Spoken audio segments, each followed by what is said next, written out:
ప్రేక్షకులందరికీ నమస్కారాలు. మనము ఈ పెద్ద వీడియోలో మన జీవన విధానం చూసుకుంటే మానవుని యొక్కది వివిధ దశలలో ఉంటుంది. బాల్య దశ 1వ సంవత్సరం నుండి 12వ సంవత్సరం వరకు.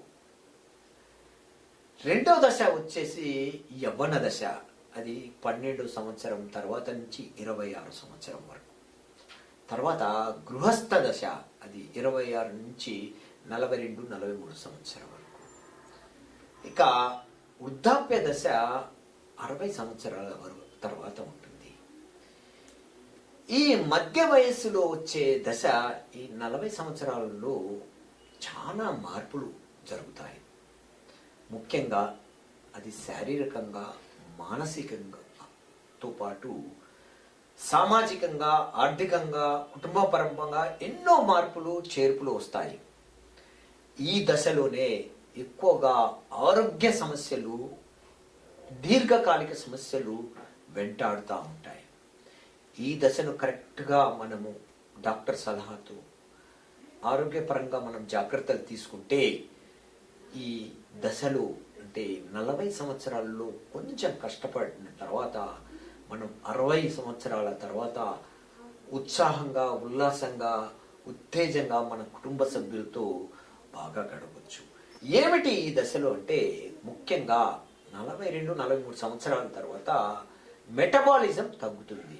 అంటే మనం తిన్న ఆహారం ఎక్కువగా జీర్ణం కాదు, దాంతోపాటు ఎక్కువగా ఈ ఫ్యాట్ అక్యుములేషన్ అంటే పొట్టలు మరియు ఊబకాయ సమస్యలు వస్తాయి. రెండో సమస్య బీపీ సమస్య. రక్తనాళాలు కొంచెంగా కుంచుకుపోవడం వల్ల ఇవి వస్తాయి. తర్వాత మనకు తెలుసు, ఇండియా అంటేనే డయాబెటీస్కు క్యాపిటల్. ఇక్కడ ఇన్సులిన్ రెసిస్టెన్స్ పెరగడం వల్ల ఈ షుగర్ సమస్యలు ఉంటాయి. దాంతోపాటు టెస్టోస్టెరాన్ హార్మోన్ స్లోగా తగ్గుతూ ఉంటుంది. దాంతో లిబిడో సమస్యలు, స్త్రీలలో మెనోపాస్ సమస్యలు ఎక్కువగా చూస్తాం. ఇవి మనం చూస్తే ప్రాణాంతకరమైనవి ఎక్కువగా ఈ 4-5 సమస్యలే. దీన్ని ఎలా గుర్తించాలా, ఎప్పుడు గుర్తించాలా, ఏమే జాగ్రత్తలు తీసుకోవాలన్నది మనం చూస్తాం. ముఖ్యంగా ఈ పెద్ద సమస్యలను మనం గుర్తించడానికి చిన్న చిన్న టెస్టులు ప్రతి సంవత్సరము ఒకసారి చేయించుకోవాలా. ఏమిటి అంటే, ఒకటి lipid profile, CBP, ESR, chest X ray, LFT అంటే liver function test, ECG, echocardiogram అంటే పిఎస్ఏ, ప్రోస్టేట్ స్పెసిఫిక్ యాంటీజెన్ అంటాము. అంటే ఈ దశ తర్వాత ప్రోస్టేట్ గ్లాండ్లో కొంచెం వాపు పెరుగుదల ఉంటుంది. దీంట్లో ఏమైనా క్యాన్సర్ కారకాలు ఉన్నాయా కూడా మనము తెలుసుకోవచ్చు.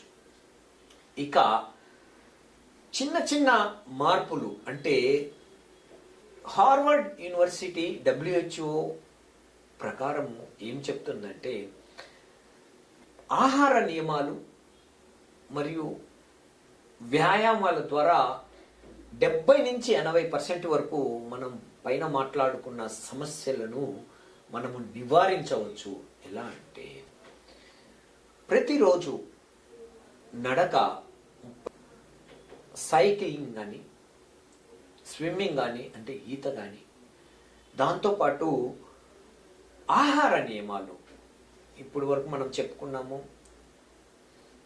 ఫైబ్రోమాక్స్, ఫైబర్ మెటీరియల్ అంటే కూరగాయలు పీచు ఎక్కువగా తీసుకోవడం, తాజా కూరగాయలు, తాజా పండ్లు, మిల్లెట్స్ అంటే చిరుధాన్యాలు, ఇవి తీసుకోవడం వలన వీటిని బాగా నివారించవచ్చు. ఏమైతే ఈ 40వ సంవత్సరంలో తీసుకుంటే ఇక భవిష్యత్తు ఆనందంగా, ఉత్సాహంగా, ఉల్లాసంగా ఉంటుంది.